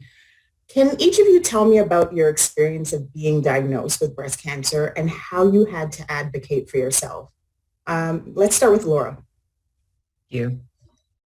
So I was diagnosed with triple negative breast cancer, which we heard a little bit about this evening, in May of 2018. Like many women, I was in the shower and I felt a lump. I guess my self-advocacy had to start right there, because when I did go in to see my doctor, he was quite nonchalant about it and said, oh, you know, I feel something, but don't worry too much about it. But yes, we'll send you, you know, for some scans. And it snowballed from there. It was very fast moving, where I was going for a scan and then a biopsy. And before I know it, I was meeting with the surgeon to plan my treatment.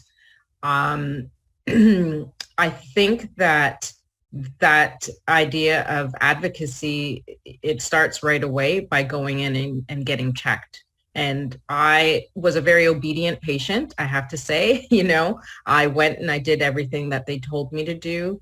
My treatment included chemotherapy, then surgery, then more chemo in an oral form, and then finally radiation. So I did everything, and I'm really grateful for my successful treatment. But what I will say is I've learned that post-treatment, you have to self-advocate a lot for yourself at this point as well, because you are finished with your team, your medical team has done what they're supposed to do, and you are then moved on to say you are cancer-free, which is wonderful. But then what happens after that? So there's a lot of advocacy that needs to be done post-treatment as well. Thank you so much for sharing your experience. Melissa, you started telling us a little bit about your diagnosis. Could you tell us a little bit more about that experience and how you had to advocate for yourself? Thank you. So after being diagnosed with stage 2 and the grade 3 cancer cells, from my experience, I had a variety of emotions, and which the first one was just disbelief. And afterwards was like coming to terms about what the diagnosis was. And from that, I started to research and advocate, and started finding a little bit information about women, Black women, particularly with breast cancer. And it was disconcerting because I couldn't find any information.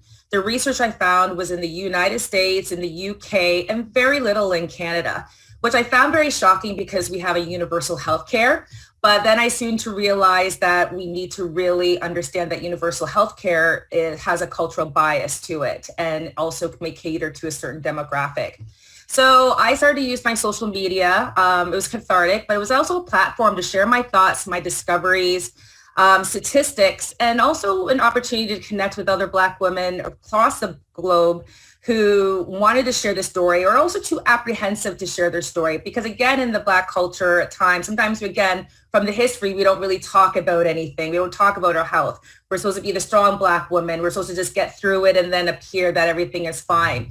So I had to be very transparent, because also too, I am a mother of a 24-year-old daughter, that I also want to make sure that I'm also advocating for her and other young Black women for the next generation to come that would probably have to advocate unless the healthcare system starts to pay attention and starts to address the issues that are happening with Black women and Black healthcare disparities. Thank you. That was really important. And I'm wondering if Michelle, if you could talk a little bit about your experience of diagnosis and advocacy. Yes, absolutely. So my journey with breast cancer actually started many years ago when I was 14 years old, and I had my first benign breast lump removed.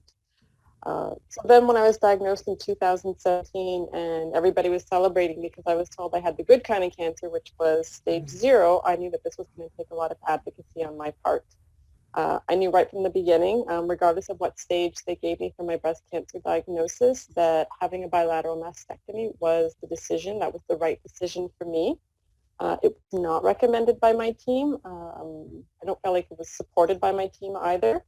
But thankfully, because of the mastectomy, we actually realized that there was micrometastatic cancer in one of my lymph nodes. And then again, there was a cause of celebration that, okay, yes, maybe you weren't stage 0, but we still caught it early enough. You just need to take hormone treatment for, 5 years, come back and see us every 3 to 6 months. Again, I had to push and advocate. And what I wanted to do was to see a radiation oncologist. And thankfully I did, because it was actually in preparing for the radiation scans with the radiation oncologist that they actually detected that I had stage 4 cancer all along, and they also found out that I have a thyroid cancer. So I was diagnosed with 2 cancers. And throughout all of this, I was really feeling frustrated by the lack of images featuring Black women and their reconstruction. And so I needed to advocate for this. And so that's what led me to creating Uncovered. Wonderful. Thank you for that. And, all of you have different experiences, but one thing that I heard that was common was that your advocacy needed to begin right away and has extended throughout your experience. So I'm wondering if you could tell us from your experiences as Black women, what can the cancer care community do or keep doing to better help you feel seen, heard, and supported in your journey? Laura, let's start with you. Well, while I was in treatment, I was seen by a variety of nurses in the chemo clinic. And they were all really lovely, but what would have been helpful is having more people familiar with how my treatment was going to impact me as a Black woman, because some of the side effects can be very different. And I wasn't very well prepared. There was some hyperpigmentation due to my treatment, which changed the color of my skin. It really darkened my skin and changed the tone. It was more gray than anything. And I just, that impacts you because you're walking around daily and this is what people are seeing in this, never mind losing all of your hair and all of these things. I was prepared for the hair loss because people talk about that. But, this change in my skin itself, I wasn't prepared for. And, they said, oh yeah, that does happen, but no one told me about this. So there needs to be more information, more sensitivity to, the diversity that comes with cancer care. One other thing that I'd love to mention is I took part in a program that was meant to make me feel better about myself for a day, go and allow you to put on some makeup and wigs and all of these things that, help you feel your best as you can in this moment when it's such a difficult time for self-image. And when I went into this program, they were not prepared and didn't have makeup that was appropriate for me. Wigs were wigs, but they weren't wigs for a Black woman. And I left there feeling more marginalized and more isolated than I went in, which is pretty difficult when you're already in that, cancer diagnosis. So programming needs to be much more directed and focused on Black women as well. We don't deserve to be in the margins. And I guess that is why participating in Uncovered allowed me to feel like I was, providing something, a resource for women to be able to connect with. Thank you so much, Laura. And you're definitely giving us gems for the healthcare community to take note of. Melissa, could you speak about your experience as a Black woman and how the cancer care community can better help you feel seen and heard and supported? Okay, so I'm not going to go on a rant, so I know I only have a couple minutes, so I'm going to stick to it. First thing is research. So we're looking about the medical team. I shouldn't be going to the United States and the United Kingdom to find information data about Black women and breast cancer, and then transfer that information about how will that be applicable in Canada. Canada needs to do more, focus on more research, get data that is race-based, so then we actually know what's happening and the mortality rates of Black women and the success rates, and also too ways that we can support one another. So that's one thing I feel that needs to be upped a little bit or increased. Another thing is representation. So thank you, Michelle, for the idea of having the Uncovered, because the representation is critical. Because again, when I found out I had breast cancer, I didn't think about any Black women. I only thought white women, breast cancer, and no one I couldn't even pick to say who was a successful or who was a Black warrior, who is this, I didn't have any of that. So that's really, again, concerning because again, I'm like, okay, why is that? So then your mind starts playing tricks on you and you're wondering, okay, where is that going? So representation is very critical in Canadian Cancer Society or any type of thing, any type of medical system. We need to have representation of all people, not just a certain demographic. And also too, family inclusive language is another element that needs to be presented. Again, a lot of people make assumptions if you're married, if you're not married, and all these other different elements. And I feel like they need to be understanding about family inclusive language. But also too, I feel like the medical team, I was annoyed many times because anytime I had to get chemo, people like to do small talk. Nurses were always like to do small talk for the chemo infusion. And I don't know how many times I got asked if I was born and raised in London.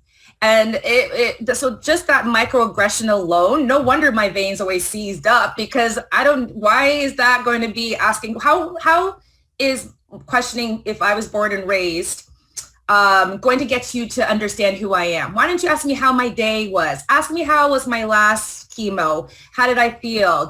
How the snacks, find something that's specific focus to the action, not by what I look like, because they didn't ask anyone else if they're born and raised, and I even addressed that. So that's another idea that they need to do training about inclusive language and also to be understanding that the words that they're using and the assumptions that they're using are microaggressions towards Black women, which is borderline racism that they need to be understanding because we don't need to have that additional stress while we're going through this process. And last thing is more supports for women of color. I know they have social workers and groups, but when I looked at the faces and when I approached it, I couldn't connect. I couldn't the things that they were finding issues with, I was finding other issues. It's first world problems kind of thing. So again, it's just finding women that I could connect to and have these real conversations. So just from us even talking today and listening today, and even us meeting with my girls earlier this year, I was able to connect, and I wish I was able to meet with them sooner because this was the support that I had nowhere else. Thank you for all of those suggestions. Wonderful. Michelle, what do you put forward to the cancer care community? Yeah, I like to say that, not that I like to, but there's a 14-year-old girl who lives inside me who is very frustrated and felt let down that she grew up fearing her breasts and fearing breast cancer for most of her life. I was never made aware of my risk factors, like having an early onset of my menstrual cycle. I wasn't made aware of the impact of breast density. I was told by a breast cancer specialist along the way that I just had lumpy breasts and there was nothing to worry about. And I thought that the fact that I'd breastfed both of my kids, that was some kind of magical protective factor that would save me from breast cancer. I think when the cancer care community acknowledges that there's systemic biases and that as a result of them that there's discrepancies in outcomes and disparities in care in the community, then we can actively work to dismantle this bias and rebuild the cancer care system so that it's equitable and it doesn't leave anyone behind. I think when cancer care works in partnership with the Black community and stops addressing our needs as footnotes or parentheses, then we're working towards being, not just being supportive, but making real change. Thank you for that. That's so important. I'm conscious of time, so I'm going to ask this one question, I think, just if anybody on the panel would like to answer. What advice would you give to other Black women or women of color who have a cancer diagnosis about advocating for themselves? Does anyone want to take that on? I'll take it on. All right, here we go. Ask questions, ask questions, ask questions. Bring a notebook. I had a notebook because I always had questions that I found online, that I found on social media. Ask questions. And if something doesn't sit right, then ask again. And also too, make sure that if somebody or a nurse says something that's ignorant, don't walk away taking all of that negative energy. Deflect and put it back on them to teach them that you are not going to basically tolerate any microaggressions, or if the doctor is talking down to you or talking medical speak that you have no idea. Don't just walk away. Ask for clarification and even get illustrations. Like I had my doctor saying, I said, well, how are you attacking the cells? Give me illustrations. So advocate and let them find different means for them to share that information with you, and find the support as much as you can from other women. And also too, you have us that you can contact us through Rethink on our social media pages, because you're not alone and we don't want you to be alone. And one more thing, check your breasts. And if the doctor's not checking, this is what you also say: if you don't check my breasts, I'm going to document that this is the day that I requested, and I want that to be put in my medical record, and I want a copy of that as well. You'll see how fast that they'll basically follow through. So those are the tips that I would tell you. Thank you, thank you, thank you. I want to talk a little bit about Uncovered. One of the ways in which each of you have advocated for yourselves is by participating in Uncovered. And Michelle, as a co-creator of Uncovered, could you share with us the impact that it has had on you personally? Yeah, Uncovered has had a tremendous impact on me. One way is that it's been very cathartic and healing. So from my diagnosis in 2017, and trying to process everything that I was going through, lots of journaling, it's really rewarding and healing to see my vision come to light and through Uncovered. It's been uplifting and empowering in the sense that through Uncovered and this resource, I've been able to find a community of sisters who just get it.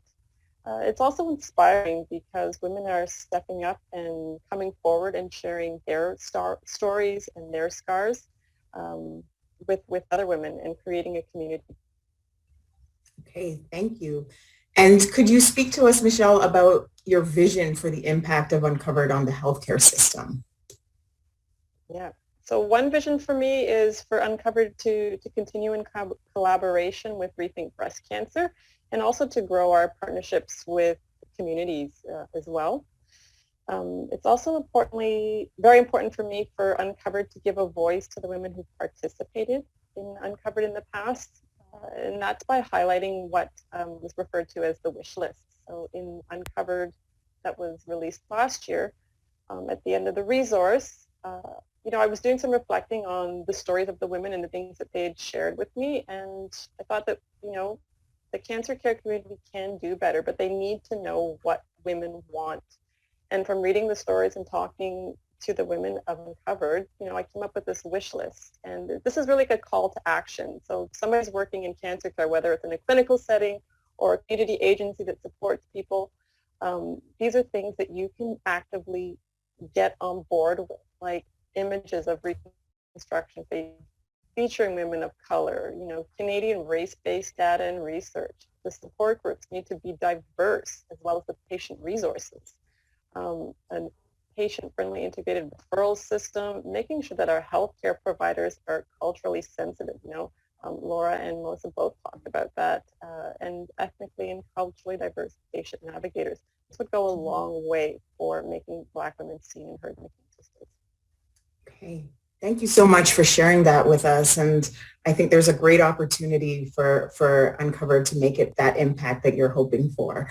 So I know there are a few questions and our time is running out as well. So I'm going to invite all of the panelists to maybe write answers after to those who've asked questions. But one of the questions that came up is, you know, when you have that cancer experience, things are moving quickly. It can be intimidating. How can you get the confidence to speak up about your concerns and to have those conversations? Does anyone want to take a stab? For me, it was, I don't think I could have done it alone. It was bringing my mom a lot of the times. Good friends would come with me to appointments, do research and help me along the way. It's very overwhelming when you're first diagnosed, and the support of my husband as well. So it takes a lot to help get you through that. Okay, thank you. And maybe one more question. Is someone was asking specifically about when you were a younger woman and how you can convince your doctors to take your concerns seriously.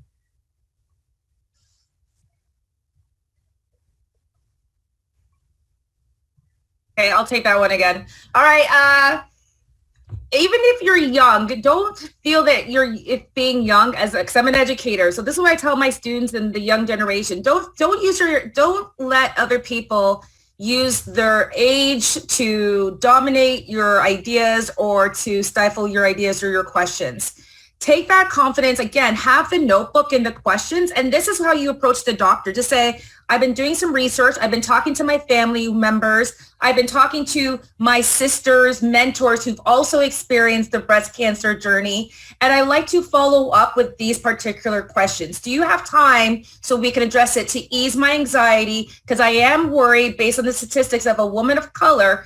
That's the way to approach it. Because I know how people don't want to, label us as an angry Black woman. And then again, you can be angry. You have every right to be angry if they're not listening to, just so you know. But there's a way to approach it. So when I have the notebook and said that I have a support, let them know that it's just not you by yourself. You have a power of Black women behind you, supporting you, carrying you. So just remember that you're not alone. Thank you. Thank you, thank you, thank you. Laura, Melissa, Michelle, your stories have been inspiring. Thank you to all of our attendees for being here with us tonight. We hope this panel has been one of many conversations that you will have about advocating for yourself. And please know that together we can all support each other and learn from each other about how to navigate through these shared experiences. If you would like to learn more about Uncovered, which is a free resource, please use the contact information that's on the slide. And with that, thank you, and I will pass things on to Elaine. Thank you, and well done. Thank you to Rethink Breast Cancer and for presenting us this panel discussion. Thank you for giving us the tools to be self-advocates. And thank you for giving us the idea and for encouraging us to continue to advocate for representation in race-based data collection, research, and personalized experience from a cultural perspective. Great message. Thank you. Now we are getting close to the final portion of our program tonight. I know that we have received many questions through our panel Q&A discussions. We will take the time after this session to answer all of the questions and repost them on our website and circulate them to you at a later date. The final component of this program is where we share some key takeaways with you, as well as some resources that you can access across Canada. So our first key takeaway is from our breast cancer prevention screening and early detection for Black women, Knowledge Has Self-Empowerment. We encourage you and to let you know that early diagnosis saves lives. Do your breast self-examination monthly and know your body. And if you find something that is of concern, please book an appointment with your primary care provider or your family physician as soon as possible. Get screened and schedule your mammogram. And also, we've heard right throughout the theme of this program is that healthy diet, regular exercise, and there are some personal products that we should avoid. One of the ones that were highlighted were any products that contain lye.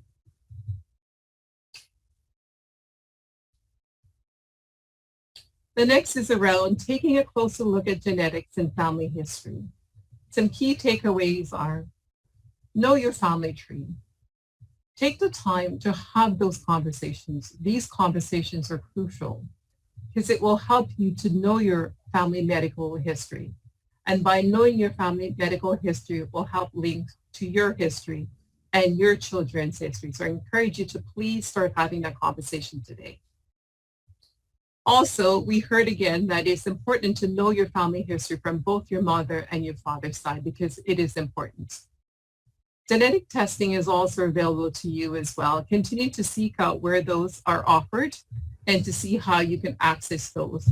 Because knowing your genes and whether or not you have any gene mutation is also knowledge. And knowledge, as we can see, is a form of empowerment. The third panel is around self-advocacy through Uncovered, a breast recognition project. We know that while there are many barriers and gaps in healthcare system, and it can be very difficult to navigate, there's also ways that you can feel empowered. And we heard that very passionately from our last panel. The key is to ask questions, lots of questions, many questions, and bring your support group with you. The Uncovered Project will give you more opportunity to read more stories about Black, Indigenous, and people of color, and resources that can reflect an experience of a Black woman from a Black woman's perspective. And remember, you're not alone. There's a community out there to support you. And we also encourage you to get involved and be advocates for your health and for the next generation to come. Some resources that we'll share with you and leave you with tonight, we'll also post these in the chat. So from a Women's College perspective, we do have a program where we provide a program for Black women that was created by a Black woman. It's called Every Breast Count. Please take the time to access these resources on our website. Also, in the Peter Gilligan Center for Women's Cancer, we have tremendous amount of resources around our programs. Please visit our website at thewomen'scollegehospital.ca and you will find those information. For the Holly Branch of Hope, as you hear, it's a community that provides support and resources for individuals in Canada or in the Caribbean. It doesn't matter where you live, you can access these resources and get the information that will empower you. They will understand where you are, whether you are a caregiver, a survivor, or someone that is supporting someone. They have various options of reaching out. So you can reach them through their website, through email, or the number that is provided. And from Rethink. Rethink, as you heard, if you're seeking more information, you're looking for support, or you just want to join a community that is very passionate about advocacy and how we continue to shape how we experience the cancer journey for us now and for the future. Continue to reach out to Rethink. They have their social media access to Instagram or Facebook. You can reach out to them via their website, and you can actually reach out to them through their email. And also, most importantly, you can be an advocate and get involved. If you want to get involved and you're inspired by the presentation tonight, we encourage you to do so. And from Canadian Cancer Society, if you have a question about breast cancer, whether you are a support person, a family member, a survivor, or someone that's going through cancer, any form of cancer, you can reach out to them to their cancer information outline. And their helpline, you have the option of having a conversation over the phone. You can chat with them online, or you can just send them an email and they will respond. They do have a lot of professionals who do provide these answer your question from an evidence-based perspective. You can also look at resources that are available in your community and look through their community service locator for that information. And finally, yet again, as I said, let's get involved, get involved, get involved. Another opportunity to get involved is through the CCS advisory panel. You can get involved by answering surveys, help shape their programs, go in focus group. And as you can see tonight, we had a couple of videos that have been shared and have been reproduced and produced by CCS. That's also another opportunity to get involved. If you would like to do so, please reach out to CCS by going to their website and look for their CCS advisory panel.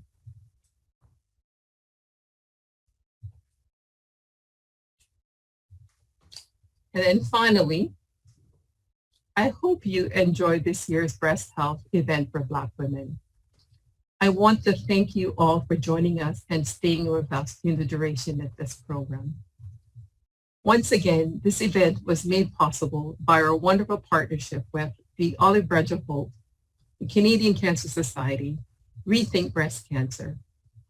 And I cannot say thank you enough to our amazing panelists, our moderators, our presenters, our speakers, and our video storytellers. Thank you to our amazing planning committee. It took a lot of work to get us here, and I truly appreciate your commitment and your hard work. We know that we've shared a lot of information with you tonight, and I'm pleased to share with you that we have recorded this event and will share a link with you shortly so that you can review it and watch it at home at your leisure for future references. We also would like to reach out to you over the coming days with an evaluation form. Because your feedback is important to us, it will help make future events more seamless, meaningful, impactful, and empowering. Thank you again for participating in this evening events. We hope that you leave here tonight feeling informed, empowered, and action to take active participation in your own health, and also at the same time, continue to advocate for others and join some form of community support group where we can continue to make the next generation a better place and a better access for Black women when it relates to cancer, any form of cancer. And again, happy Black History Month. Thank you, and we hope to see you again next year. Have a good night.